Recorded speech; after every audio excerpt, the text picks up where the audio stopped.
Booktube. Today, we're talking about history books for history curious and new to history book readers. So this is going to be a list of books that I'd recommend if you're just starting out in the genre or if you're on the fence about picking it up.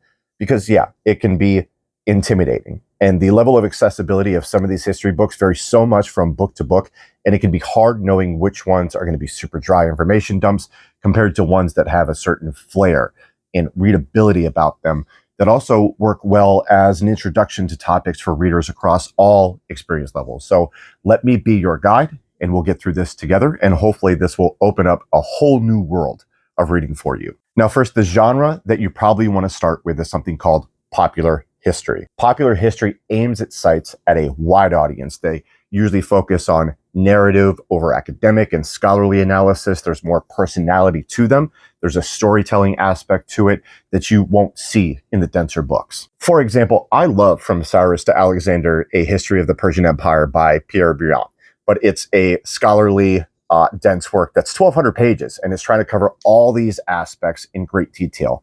I wouldn't recommend it to a history curious person. I'm probably going to scar them for life, and they'll never read another history book. And I want to be very clear, I love popular history. I don't see it as less than. I'm not a historian. I'm just a regular dude that just happens to like a wide range of this stuff. And I've gotten comments before like, do you read anything other than pop history? And while the answer is yes, the answer is also shut up. So we are in the trust tree here. No judgment at all.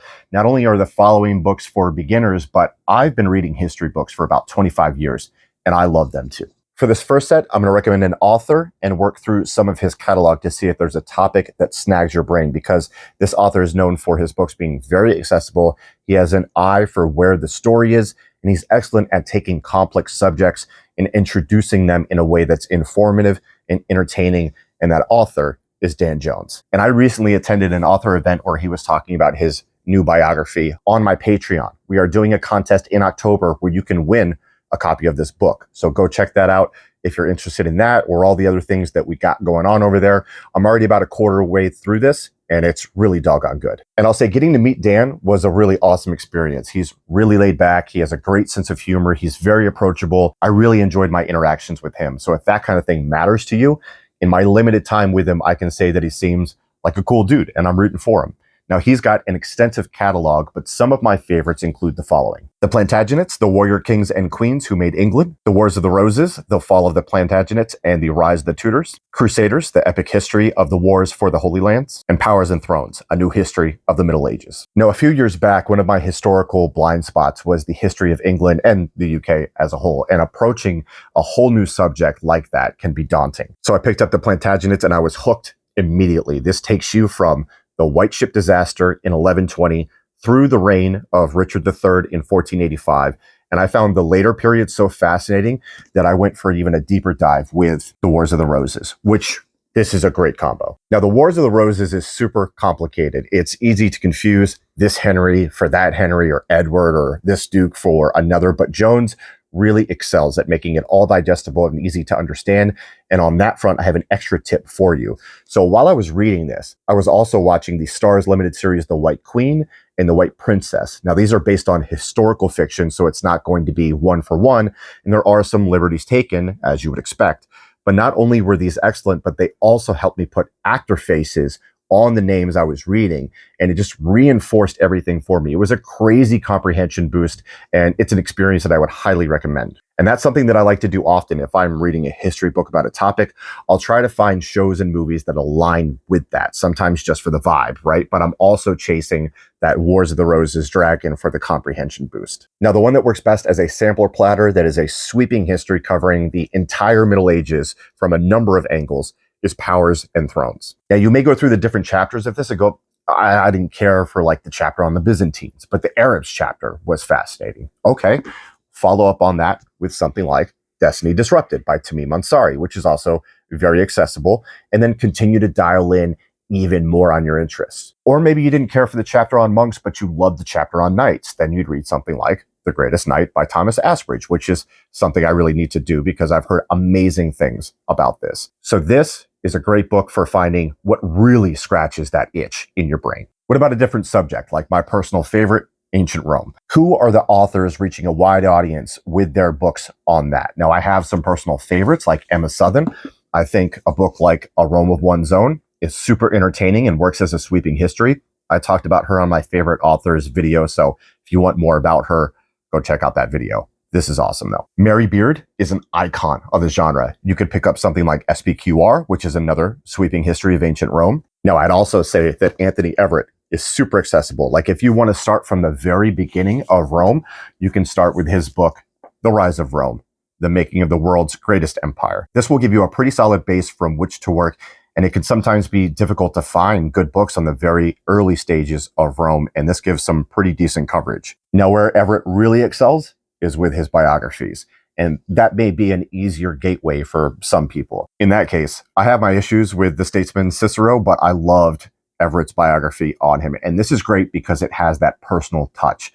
We thankfully have thousands of letters from Cicero that survive, so you get inside this man's head during one of the wildest periods of Roman history, which is all the lead up to the fall of the Roman Republic. There are brutal rivalries, political maneuverings, assassinations, there's civil war, the gradual and agonizing collapse of a political power structure that stood for hundreds of years. It's got everything a great fantasy novel would have, just without the magic. And all of this gets filtered through Cicero via his letters. And he is a complicated man. Some see him as a brilliant patriot, the savior of Rome.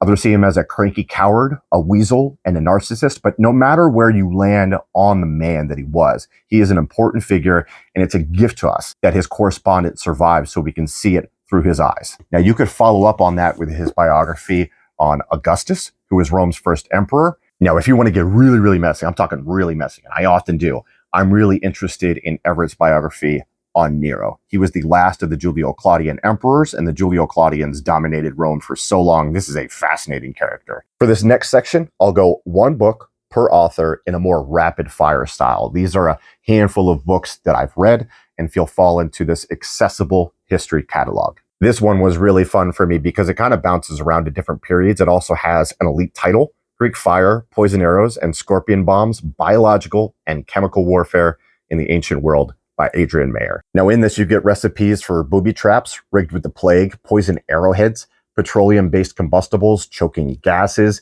and how the ancients utilized venomous snakes and insects, and sometimes even bigger animals, like sending a bear down a tunnel during a siege, or coating a live pig with pitch and then sending it at the elephants, and of course Greek Fire, which is basically modern day napalm. It's a wild book, and if you're like me and lean towards the darker, weirder side of history, I think you'll really enjoy this. Say Nothing, A True Story of Murder and Memory in Northern Ireland by Patrick Radden Keefe was a book that the History Sickos book club read this year, and it was really well liked. This covers a period known as the Troubles, using the kidnapping of a widow and a mother of 10 children as the spine of the story.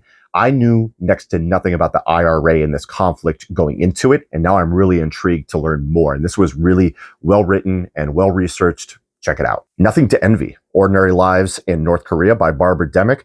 This covers a subject I've become obsessed with. I've read multiple books on North Korea recently, and I think this is the best one, and probably the one that you should read first. It's also modest with its size as well.